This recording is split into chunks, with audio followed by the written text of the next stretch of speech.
ben trovato, ben trovata a te che ti sei persa nell'etere di internet e per caso ti sei trovato in questo canale, a te che non ci volevi venire ma ci sei arrivato lo stesso, o a te che magari ti c'hanno mandato, no, ben trovato. Io mi chiamo Vincenzo Nintini e sono un tenore italiano, siciliano, che vive all'estero da ormai tanti anni e che con Zino alla Rarica ogni settimana cerca di raccontarvi in canzone un po' di Sicilia.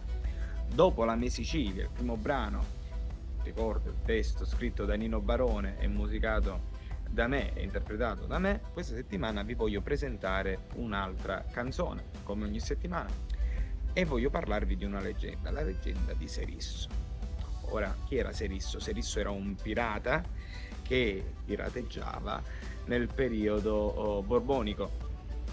Molti lo raccontano come un bandito, molti ne parlano come una vera e propria leggenda, un eroe. La verità è che non abbiamo neanche elementi per dire che fosse realmente esistito Serisso. Però è un personaggio molto importante nel trapanese, tant'è che addirittura a Trapani vi è una via che porta il suo nome vicino al porto. Ne esistono tante leggende e punti su Serisso. Io ho scelto quella che maggiormente mi aveva colpito ed è una storia che parla di tradimento e vendetta, praticamente dall'inizio alla fine tutti tradiscono tutti e poi alla fine però si vendicano. Bene, la storia è questa, in sostanza. Serisso, questo grande pirata, famosissimo, che faceva tremare i polsi ai Borboni, andava a saccheggiare i porti, insomma, un po' in tutto il trapanese. E le sue vittime designate normalmente erano i Borboni, che erano quelli più ricchi. Automaticamente diventa il nemico principale, però non riescono mai a catturarlo, se non che arriverà un generale delle guardie nuove, in gamba, molto promettente, che decide di dichiarare guerra a Serisso, di catturarlo, giustiziarlo. Ora Serisso era inarrestabile, non si poteva catturare, era davvero complicato. E questo lo sapeva il generale delle guardie, che però scopre una cosa: Serisso aveva un punto debole. Isabella era il più grande, è stato il più grande amore di Serisso, era la più bella donna, più bella ragazza trapanese. Adesso non sappiamo quanto questo amore fosse ricambiato. Isabella era amata da Serisso, Serisso era pazzo di lei ed era facile perché, ripeto, era la donna più bella di Trapani.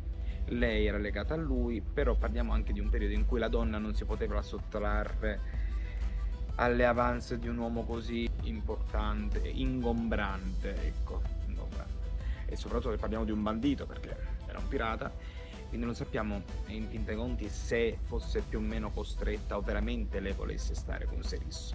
Sta di fatto che comunque Serisso la prende come compagna, lei apparentemente almeno ricambia questo amore, se non che il capitano delle guardie, generale capitano, chiamatelo come volete, scopre di questo amore e allora, mentre Serisso era per mare, va da lei la minaccia di morte, di arresto e di morte. Se non che poi gli dà una possibilità, ha detto: guarda, ti puoi salvare se mi dai Serisso, se mi dà la testa di Serisso in un piatto d'argento. Dimmi, fammi arrestare Serisso in sostanza e io ti do la libertà e ti libero da ogni accusa. Lei accetta, seppur di malgrado credo, questo accordo, vende Serisso ai gendarmi, loro arrivano al covo, distruggono il covo, saccheggiano i tesori si prendono sostanzialmente i tesori di Serisso, arrestano tutti i compagni d'avventura di Serisso, arrestano anche Serisso, che però si ribella, in qualche modo riesce a scappare con un mezzo di fortuna, una piccola barchetta, scappa per mare. Quando scappa Serisso, anche se i gendarmi avevano ottenuto una grande vittoria su Serisso, questo non bastava. Perché? Perché il generale si era fatto avanti e aveva promesso la testa di Serisso stesso, per cui era una vittoria a metà, incompleta, e soprattutto Serisso ne usciva quasi eroicamente, perché riusciva addirittura a scappare dalle guardie, cioè un esercito intero non era riuscito a contenere quella sorta di leggendaria figura che rappresentava Serisso, vista da quel punto di vista come pericoloso, come inarrestabile.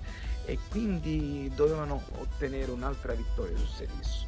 Allora il capitano generale delle guardie, quello che è, va da Isabella e nonostante Isabella avesse tradito Serisso per ottenere la libertà, decidono comunque di giustiziarla. La uccidono. Serisso di sta cosa viene a saperlo mentre in mare o comunque dopo essere scappato. Lui, nonostante avesse risentimento, quando Isabella l'amava talmente tanto che non poteva perdonare questo torto fatto a lui e a lei allo stesso tempo. Quindi di soppiatto torna a Trapani di nascosto una notte e per vendicarsi, senza farsi vedere da nessuno, riesce a raggiungere il generale capitano delle guardie, chiamatelo come volete, nelle sue stanze e lo tortura a morte, gridandogli in faccia tutto il suo odio e il perché dovrà pagare per le sue azioni. Però una volta che muore e che lui ottiene vittoria, che muore da chiamatelo capitano, chiamatelo generale, chiamatelo Pippo, chiamatelo come volete, chiamatelo Unzino, succede che Serisso si sente vuoto perché ormai aveva perso tutto, aveva perso il suo veliero, aveva perso i suoi compagni, aveva perso il suo amore. Allora, una volta che aveva perso tutto, gli rimane cosa? Soltanto il suo fratello, il suo compare, il suo amico fidato, il mare, il Mediterraneo. Quindi, non potendo più dare un senso ai suoi atti, alla sua avventura, alla sua vita, decide di abbandonarsi tra le braccia del suo mare, quindi prende il largo, cercherà di sfidare ogni avventura che il mare gli proporrà da lì alla sua morte, senza alcuna aspirazione, non cercherà più né gloria né troni né fama, vuole soltanto morire tra le braccia del suo mare, in un ultimo abbraccio d'amore e morte. Questo è come mi sono immaginato io che finisse la storia. C'è anche qualcosa di poetico, spero che voi possiate apprezzare. È una ballata piratesca che voi potrete ascoltare prossimamente, spero che vi piacerà. Vi ricordo che come ogni brano che troverete di default, i sottotitoli in siciliano. Se non siete siciliani potrete azionare voi stessi col vostro mouse i sottotitoli italiani o nella vostra lingua originale automaticamente. Vi raccomando, vogliate bene a Serisso ma anche a Unzino e l'Arrarica, quindi seguite, azionate la campanella e fate crescere questo piccolo canale, questa nostra famiglia. Spero che saremo sempre di più, in maniera tale da darmi modo e senso di raccontarvi storie nuove ogni settimana. Mi raccomando, ci vediamo qui e ciao!